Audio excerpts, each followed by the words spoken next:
Maswera sei muri Zimbabwe, welcome to our channel Zim Confessions and Deep Secrets. Kana kari kutanga kako kuya paneno channel, please don't forget to subscribe. Kana chungwa garawa subscriber, don't forget to comment and share this video. Nasi muri Zimbabwe takwigirai nyaya ya Bobby Makaza nfuka pani yeri kusekulator yerukunzi deputy minister Tino Machekaire va promise Bobby Makaza 700 US pamwe chete nekumuvakira imba. Bobby Makaza ndiye murume anga akasungirwa nyaya rep uyo akabuda akaburitswa mujeri nepresidential amnesty akabuda achitenda Mnangagwa pavideo achitiva Mnangagwa uchi saka pane nyaya yafambiswa zvinzi Bobby Makaza promiswa imba iyo zvakapiwa $700 US parali yeZanu PF asi Bobby Makaza azobuda iye pachake achiti aiwa kunyeba inyaya iri ngofambiswa nevanhu vekunyeba haana kupiwa anything chakadaro. Pane video atakuvigirai muri Zimbabwe ratoda kuti muone mutizo dzamurifunga pamusoro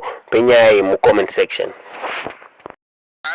Ndara uchi makadiko. Ndasima baba makadiwo. Makorokoto takazwa kuti kwai makapuwa imba nemari na Tino Machekaire.